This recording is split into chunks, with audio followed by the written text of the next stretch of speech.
Hello everyone, আসসালামু আলাইকুম। কেমন আছো তোমরা সবাই? আশা করি ভালো আছো। আমি দ্য হ্যাপি হোম থেকে আমার নতুন আরেকটি ভিডিও নিয়ে তোমাদের সামনে হাজির হয়েছি। আজকে আমি তোমাদেরকে দেখাবো আমার আজকের দুপুরে রান্নাবান্না। তো আজকে দুপুরে আমি কি রান্না করব তাই ভাবছিলাম। তো মাংস খেতে খেতে আর ভাল লাগছে না, তাই আমি আজকে ডিম ভুনা করব, আম দিয়ে ডাল রান্না করব। আর এখানে দেখতেই পেলে তোমরা আমি রাইস কুকারে ভাতটা বসিয়ে দিয়েছি। তো এখানে ডালটা ধুয়ে আমি বসিয়ে দিয়েছি, ডালে বলক এসে গেছে বা ফুটে উঠেছে। তো এখন আমি এতে দিয়ে দিচ্ছি পরিমাণ মতো হলুদের গুঁড়া, আর দিয়ে দিচ্ছি লবণ, আর দিয়ে দিচ্ছি কাঁচামরিচ। তো দিয়ে আর ডালটা যখন প্রায় আমার হয়ে আসবে তখন আমি এতে দিয়ে দিয়েছি ফ্রোজেন করা আম ছিল, সে আমটা দিয়ে দিয়েছি। আর এখানে আমি ডালটাকে এবার বাগার দিয়ে নিব। তো পেঁয়াজ আর তেলটা দিয়ে পেঁয়াজটাকে ব্রাউন কালার করে ডালটা এবার আমি বাগার দিয়ে নামিয়ে নেব। প্রতিদিন দুপুরবেলায় একটা প্যারা থাকে যে আজকে কি রান্না করব, আজকে কি খাবো, এই আর কি। তো আগে আমি এখানে ডিমগুলো সিদ্ধ করে নিয়েছিলাম আর তাতে লবণ আর হলুদ মেখে রেখে দিয়েছিলাম। এবার আমি একটু তেলে ভেজে নেব। ভাজা হয়ে গেলে উঠিয়ে রেখে দিলাম এক পাশে।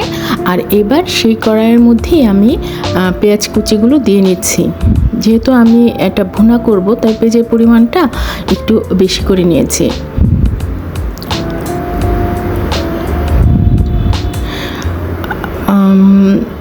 এবার এতে আমি দিয়ে দিচ্ছি কাঁচামরিচ, 1 চা চামচের হলুদের গুঁড়া, 1 চা চামচ মরিচের গুঁড়া আর 1 চা চামচ ধনিয়ার গুঁড়া দিয়ে তাতে সামান্য পরিমাণে পানি দিয়ে মশলাটাকে ভালোভাবে কষিয়ে নেব।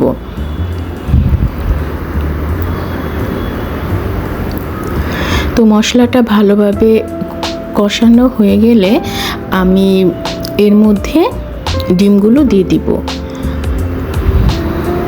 আর ওইদিকে কিন্তু আমার ভাতটা রাইস কুকারে হচ্ছে। আর দেখলেই তো ডাল রান্নাটাও আমার হয়ে গেছে, নামিয়ে নিয়েছি। আর ডিম বোনাটা হয়ে গেলে আমার দুপুরের রান্না কমপ্লিট। তো এখানে আমি স্বাদ মতো লবণ দিয়ে দিচ্ছি।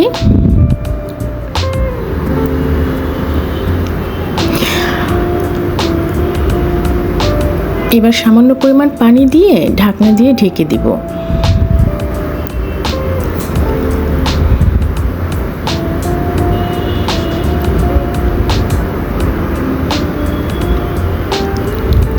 আসলে এক হাতে ভিডিও করা আর এক হাতে রান্নাবান্না করা একটু কঠিন ব্যাপার। তো এই তো দেখো ডিমটা আমার রান্না হয়ে গেছে। সব শেষে এতে আমি দিয়ে দিচ্ছি জিরার গুঁড়া।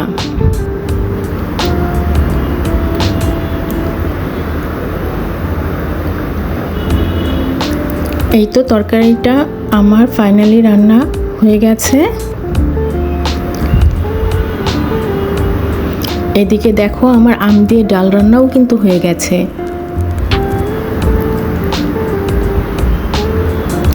আর এখানে কালকে একটু গরুর মাংস রান্না করেছিলাম, সেটা কিছুটা পরিমাণ রয়ে গেছে। তো এটা দিয়ে দুপুরে খেয়ে নেব। তো আমার ভিডিওটি আজ এ পর্যন্তই। যদি ভালো লেগে থাকে তাহলে লাইক, কমেন্ট, শেয়ার করতে ভুলো না। আর দেখা হবে পরবর্তী অন্য কোনো ভিডিওতে। সে পর্যন্ত ভালো থেকো সবাই। ওকে, আল্লাহ হাফেজ, আসসালামু আলাইকুম।